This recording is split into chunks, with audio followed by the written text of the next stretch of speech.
Hey fashion squad, welcome back to my YouTube channel today. So today we'll be cutting this kimono top with a side string, or we'll call it abaya with a side string and a collar.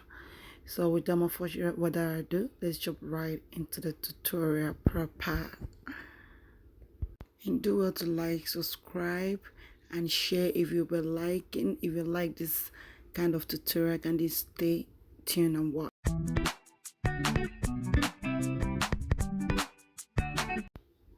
Okay, so for this tutorial I'll be using 3 yards of Ankara fabrics. So right now this is the measurement of 3 yards. That means when unfold this way, we're going to have 54 inches as the length. So that's 54. Then I'm going to fold it all over again. So I'm folding that way. So just that way, that's 3 yards, and then I folded it into 2, and then I folded it again just like that. So I'll go ahead now and do the same on the fabric. Now I was done folding the fabric the same way I showed on the paper. So now I want to go ahead now and mark the neck area. So I'm using 3 inches as the width, and then I will mark down the back. So I'm marking it down by 1 inch, the back by 1 inch, sorry. So then I'm going to measure the front to this way 3 inches. So the front will be 3 inches. I just mark the front and the back, knowing that we have it folded into 4. So what I'm going to do now is to cut out the back first, which is 3 inches by 1, and that's what I'm doing here. So when I'm done cutting the front now, when I'm done cutting the back, I'm going to go to the sideways and open the sleeve measurement. So I first measured the shoulder, and from the shoulder I measured the length that was remaining for me to make the sleeve length. So at the opening, I just measured round sleeve of the round sleeve, and then I added about 3 inches to it. So that's what I'm doing. Whatever you have at your round sleeve of the length, and then by add 3 inches to it. So what I did from there again is that I marked 1 inch backward. That will afford me to be able to fold in order to put elastic into it. So the 1 inch, I just marked 1 inch all the way to the full length of the cloth. So I'm just going to roll it down now, and I'm gonna go ahead afterward and cut it. So that's why I'll just make a shape, a cuff shape to that place, so that when I'm done I'll be able to create an elastic casing for it. So I'm just trying to make the curve more visible. So I'll go ahead now and cut it. So now I'm going ahead to cut.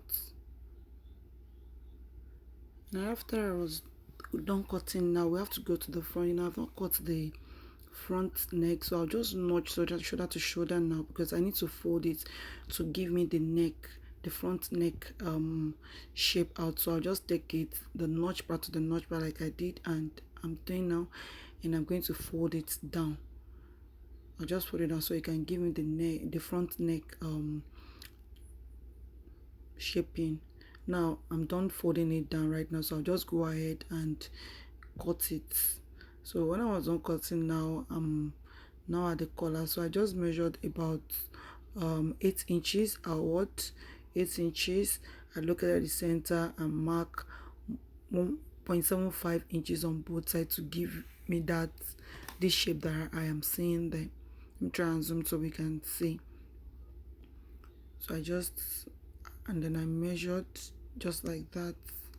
That's 1.5 inches I'm measuring. So I'm basically just showing this. You can do whatever you want for the front. So this is me just placing the collar. The fabric is facing me, and I'm going to place the collar just right on top of it as seen, and I'm going to pin it down. So I'm just going to go behind the camera and do my placket. Now I was done, and I folded one of the sleeve side to create the elastic casing. This I looked, so I basically just folded like this, and to create the elastic casing I folded all the way down.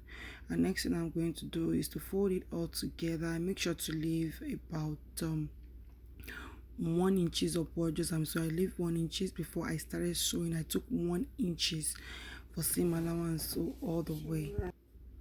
So just to show you again how I did it, see, I told you I left 1 inch opening at the top before I started sewing. I also make sure to go downwards and tape it down. Before I taped it down first before I shaped it. I tape all the down before I shaped it, so that it will allow me to fold in when I done taking my seam allowance. So I've gone ahead to take my seam allowance, which is 1 inches. I'm going to open it up as seen like that and sew it down on both sides to create the casing for our rope, so it will allow us to pull the rope. So now I was done now, and this is what we have. See, I have created the casing for the rope that we want to put inside. You see, I opened the 1 inches of both, I spread it and I sew it down, and see, I have passed my rope into each of them. I think I've passed into one, and I went up at the armhole and I sew it down. I sew the rope down so that it I can keep it in place. And also I've gone ahead to put my the elastic band at the inside the elastic casing. So now next we're going to do, you see, when we draw it really brought out the shape of it and is actually looking like it already. Also, do not forget that we're going to have the same at the other side, making us to have 4 ropes all in all. I hope you enjoyed this tutorial. Thank you and see you in my next video. Bye.